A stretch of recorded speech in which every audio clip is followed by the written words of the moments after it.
திருமலை நம்பி, என்ன காரியம் செய்திருக்கிறாய்? எல்லாம் அறிந்துள்ள நீ இப்படி செய்யலாமா? மன்னிக்க வேண்டும் சுவாமி. தங்களை சங்கடப்படுத்த வேண்டும் என்று என்றென்றும் நான் நினைத்ததில்லை. எங்களின் அனைவரின் சங்கடங்களையும் தீர்ப்பவர் தாங்கள். அதே நேரத்தில் எங்களின் நியாயமான விருப்பங்களும் உங்களின் திருவருளாலேயே நிறைவேற்றப்படுகிறது. அப்படிப்பட்ட தாங்கள் இந்த வரரங்கனின் விருப்பத்தையும் கருணை கூர்ந்து நிறைவேற்றி தர வேண்டும். நீ சந்தேகம் என்ற பெயரில் என்னிடம் பல கேள்விகள் கேட்டது இந்த வரரங்கனை உட்பொருளாய் வைத்துதான் கேட்டிருக்கிறாய் என்று நான் ஆராயவில்லை. தெரிந்திருந்தால் முன்பே உனக்கு தக்க வகையில் புரிய வைத்திருப்பேன். சுவாமி, இவர் உங்கள் பூர்வாசிரம மகனாக இருக்கலாம். ஆனால் தற்போது அந்த உறவு முறையில் இந்த வரரங்கர் இங்கு வரவில்லை. எனவே இவரை சிஷ்யராக ஏற்றுக்கொள்ள வேண்டும். அசாத்தியமான பெருமைகளை உடைய தங்களுக்கு பிறந்த இவர் நிச்சயம் ஒரு உயர்ந்த சிஷ்யராக இருப்பார். அதில் சந்தேகம் வேண்டாம் சுவாமி. தெய்வக்கரசு நம்பி என்பவன் இந்த வரரங்கனுக்கு மூத்தவன். நான் என் ஆச்சாரியர் மணக்கால் நம்பிக்கு சிஷ்யனான சமயத்திலேயே தெய்வக்கரசு நம்பியும் அவரை ஆச்சாரியராய் கொண்டு இது நாள் வரை தான் எடுத்துக்கொண்ட தர்மத்தில் நிலை பெற்று வருகிறான்.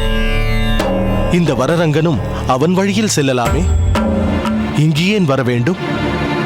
ஒன்றை புரிந்து கொள் திருமலை நம்பி.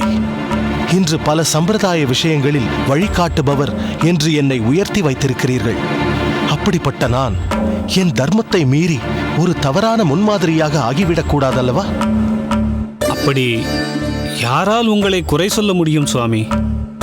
மேம்போக்காக பார்க்காதே திருக்கோஷ்டி நம்பி. இவனை என் சிஷ்யராக ஏற்றுக்கொண்டு சில விஷயங்களில் நன்றாக பணிபுரிகிறானே என்று சில பொறுப்புகளை கொடுத்தால் பார்ப்பவர்கள் இந்த வரரங்கர் ஆச்சாரியரின் பூர்வாசிரம பிள்ளை, அதனால்தான் வரரங்கனுக்கு இந்த பொறுப்பும் பதவியும் கொடுத்துள்ளார் என்று முணுமுணுக்கலாம்.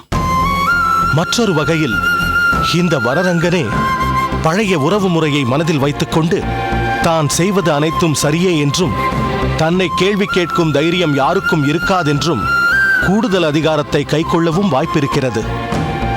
எனவேதான் இவனை நான் தவிர்க்கிறேன். சுவாமி, குறுக்கிடுவதற்கு மன்னிக்க வேண்டும். தங்களுக்கு தெரியாததல்ல, நாங்கள் ஒவ்வொருவரும் வேறு வேறு இடத்திலிருந்து தங்களை நாடி வந்தோம்.